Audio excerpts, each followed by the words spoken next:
if I say I don't believe in any God, right? And they say, why are you forcing your opinions on other people? I'm not forcing my opinions. You can unfollow. Yeah. You're following me. How can I force my opinions? And if I was forcing my opinion on you, what difference would it make to you? If your faith is strong, it makes no difference. Right. So what are you worried about? I told you the famous one. Everyone's entitled to their opinion, so shut up about your atheism. And that just sums it up, really. It's that's you know, it's very strange that you can't, you know, and I'm not trying to change anyone's opinion. I couldn't care less if you believe it. I really couldn't. You're just giving yours. Unless it affects me. Some things do. And that's the other thing I say, for somebody who doesn't believe in God, why do you care so much? Well, I don't care about God, he doesn't exist. I care about the people who think he exists and want to stone me to death for being an atheist. That's what I care about.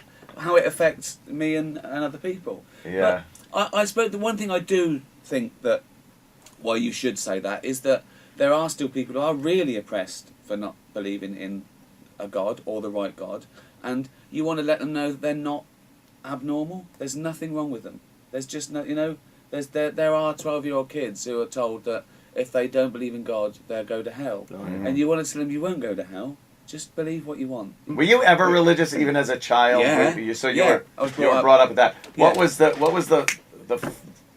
an instance where you said, fuck this? I mean, I think that I liked Jesus more than God, really. I liked him because he was a man. Right, you know what I mean? Right. I liked him. Yeah. He was kind, and he was a hero, and he helped the poor, and I sort of, you know, he was great. And the half God thing was fine, but I didn't quite understand it. I thought there was a God, and you got to realise, to a working class mum, Jesus is like an unpaid babysitter. You know, if I can't watch you, Jesus is watching you. So that's the thing. I thought it was great. And you know, I went to Sunday school, and I was drawing something from the Bible, like for Bible studies, and my brother came in. He was like 11 years older than me, so I was about 8, so he was like 19, and he said, "Why do you believe in God?" And my mum went, "Bob." Oh no, she and I knew. I knew from that moment. It was a Santa Claus moment. Yeah, that she didn't want him to tell me something. Why wouldn't she want me to tell me something? This is the discussion. She's got something to hide. They also thought that in those days religion sort of mugged morality and goodness, and so you taught that, you know, if you just believed in God, you were a good person. You know, so that's why she was doing it. And then I thought about it for about an hour. Of course. At that young age. There's all the different gods, there's all different But did religions. Bob ever tell you? There's no consistency. Yeah. Nature's consistent. Nature is consistent, you know? And I thought made my own mind up. And I was an atheist from about 8 years old. But did Bob ever tell you what he was going to tell you? No. He just. That's all he had to do. Wow. That's all he had I would love do. to know what it was, though. Yeah. Well, he was going to say, "Why do you believe?" All he was saying was, "Why do you believe?" He wanted me to think for myself. Gotcha. And she didn't want me to. Yeah. Gotcha. And I worked it out. I just worked it out from. Did you feel bad? Did you feel abandoned? Did you feel anything? No, I felt liberated. I thought, this is amazing. Really? I thought, this is amazing. This is incredible. And then I had one lapse. I remember, and I was staunch atheist, and I loved the world, and I thought, this is amazing. Everything makes sense now. Everything makes sense now. If you don't have to, all these conflicts and all these contradictions and all the different gods and all the different heavens and all the weird beliefs, and you know, nature is consistent everywhere you go. It doesn't matter where you were born, who your parents were. Nature and physics and maths are consistent the world over and will be forever and ever. Okay, but I was studying for an exam when I was about 15, and there's this flower, right, that's got a little lever that when the bee comes and lands on it, the stamen comes down and touches a bit of pollen on the bee, then goes to another flower and the female comes down, and I understood evolution, and I had a crisis, and I locked myself in my bedroom, and I was going, oh my God, how can that? And I just calmed down, and I worked out. I go, okay, yeah, of course, natural selection, and I worked through it again, and I came out, and I was fine. But I think that's what some people have. They think they can't. Everything's too perfect because they can't understand. They give evolution a will. They give natural selection a will, like that was aiming at something. So you were looking at that and thinking, well, this has to be some kind of divine intervention. Yeah, because it shocked me. It caught me unawares, and I think I was stressed. And what are the odds that this is going to work like this without some kind of... And because it works, it works when you like everything else. It took 1 billion years. Yeah. And slowly, it just happens. You also got to think of all the things that don't work that we don't see because they're not there. Because they didn't work. 99% of all animal species that ever existed are now extinct. Right. So this 5 million plus species, including some insects we don't even know there, that is 1%. That is 1%. Like the rabbit on crutches never made it. That was one that just didn't quite survive in the wild. The goopy machine that we are is an odd thing when you really start getting into vision and and the amazing quickness we have to respond to things physically. We're to move. We're an evolved machine. 3.5 billion years of slight changes that were favoured, or we passed on genetic material. But you also look at things like, okay, our eyes work in concert with the sun. Like, how the frig does that work? The light from the sun, and then you start thinking of divine intervention instead of the evolution of the whole. Of course, but it's what here is what works. It's yes, because that Douglas it works. Adams thing. He does this thing where some water, a puddle, starts thinking, I fit this hole perfectly. Okay. It must have been made for me. Right. And that's how it feels like. Our illusion of free will feels like everything was built for us, everything's perfect, everything works. Mm-hmm. Well, of course it does, because it wouldn't be around if it didn't. Because if it didn't work, But it's also a hard thing for me to, like, and I believed growing up, and it's like, I've gotten farther and farther away from believing. It's really difficult to believe anymore. Like, the more you read and learn, and it's just like hard to buy the. But the idea that I struggle with is ceasing to exist. That's what bothers me. But why? But you didn't exist for 14 billion years. Right. What did it feel like? It was boring. Like, I just wanted to get in the game. Yeah.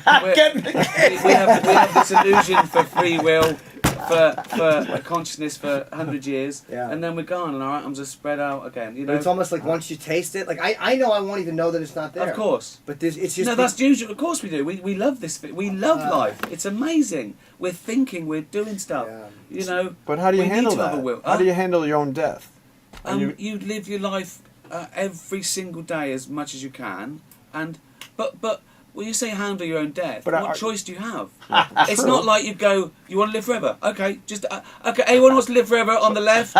Anyone who doesn't, you haven't got a choice anyway. So you've got to live with it. And I just think I'm worried about dying. I don't want to die in agony or lonely or anytime soon. hung for stealing a lamb. You know what I mean? But I think that pack it all in and then there's nothing you can do about it. Yeah.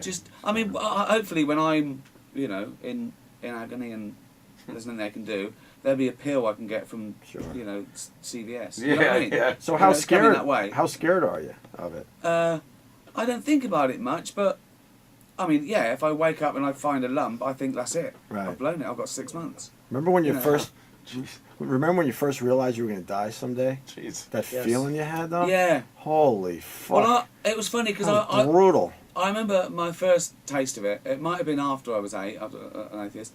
I said to my mum, when you die, will I care? Huh. And I was throwing myself forward and she went, yeah, you'll care, but you'll be old enough to cope with it and go your own way. And that's what I was worried about. That's what we're worried about. We see our own mortality. We think, oh God, I'm going to lose their friend, then it's going to happen to me. Well, isn't that where the religion comes in, really? I think so, yeah. You want to see your family and pets again. Right, in that's this, the big... In this heaven where, but when you break it down, what is it? Who is this? And there's this really strange... If I had one thing to leave society, everyone on Earth would have to be taught the burden of proof. They'd have to understand what the burden of proof is, because that's the argument I have with, on Twitter. They say things like, prove there isn't a God.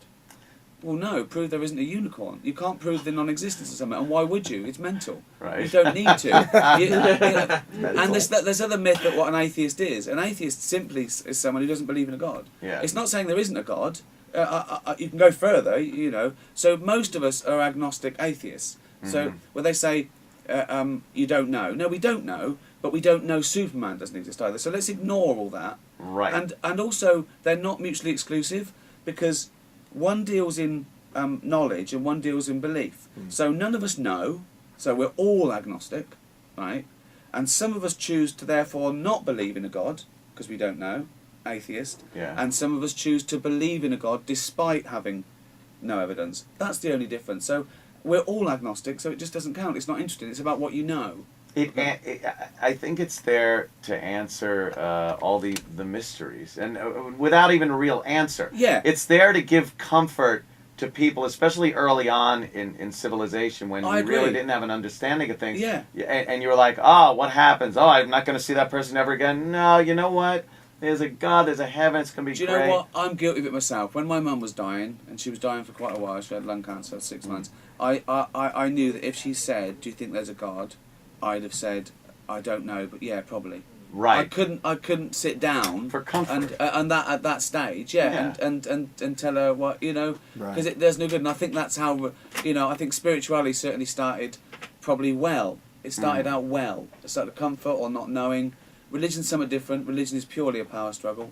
Do you have a purely. spirituality about yourself? Yeah, only that I'm in awe.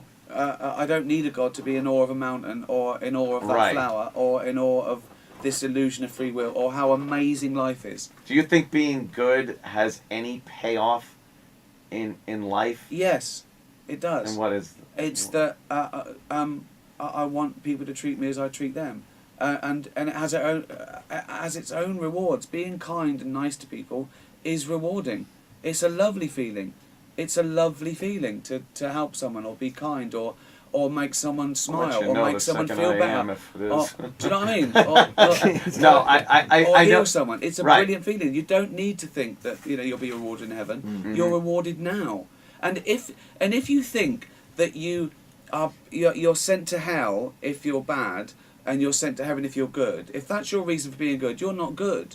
You're Pavlov's dog. It's a very selfish. I don't think there's a heaven and I don't think there's a hell. But you know what? Be nice anyway. Why would you spend 75, 80 some odd years sacrificing what you have here? Yeah. All that wonder and Yeah. stuff here for some maybe payoff based on nothing but faith and this weird Of belief. course, this is guaranteed. Right, We know this right, is here. right. Let's make the most of this. Then it doesn't matter But you're because supposed you won't to know. sacrifice the mortal pleasures in order to Because show that some you're weird faithful. guy a few thousand years ago said so. Right.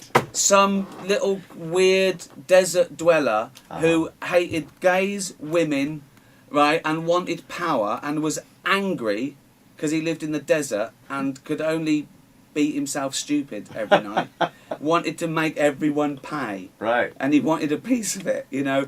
It's so obvious the Bible's written by men Yes, seizing power. yes. It's like it's ludicrous. I mean, it really it's seems laughable. a waste to just use all this time. I know. There's a great lyric. There's a great Yeah. my favourite band at the moment is Sun Kill Moon, and there's a lyric where he ponders to think there's an afterlife, probably not, and then and he's saying to this person who's worried about living the life, he said, "You wasted life. Why wouldn't you waste death?"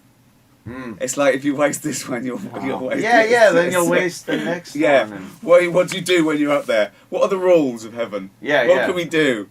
Wow. You can have What sex. can You we can have do? sex in churches in heaven because it's whatever you want to do.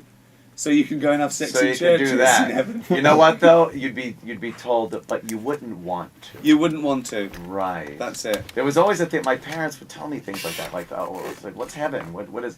It's anything you want. You get anything." And as a child, all I'm Can thinking it is not like exist? Christmas. No. You No, can't do it's that. not right. Goddamn paradox. Yeah. It was always based on something like Christmas or like, Yeah. this is going to be great. I could have anything I want. So what? Toys? It's so funny, isn't it? That Yeah, there's no yeah. consistency. Everyone's None. no consistency. Some people don't get into heaven. Wrong religions don't get into heaven. And You're then, the wrong religion. You could be It's Right. it's odd, isn't it? and You then know? my grandma was there to greet me when I went to heaven. Did she want to be 80 years old in heaven? So when I greeted her, she would be my grandma, or did she want to be like she was in her 20s and Well, also having you can fun? Like, an atheist can't get into heaven, right? I But guess someone not. who murders someone and then says sorry on his deathbed can be. It's a little loophole there. No, you know what I mean? Some of the tax laws. It's full of murderers who said sorry. It's just Right at the and their last minute. victims who didn't do anything wrong. No, so hold on. So if you murder an atheist, he goes to hell. He'll have to say sorry, and you go to heaven. Yeah, that's the way it works out. That's not right, is it? And all the other people you killed are forced to interact with you in heaven. Hey, I said I was sorry. You still have a fucking axe wound in your head. Yeah, What are you doing here? I said sorry.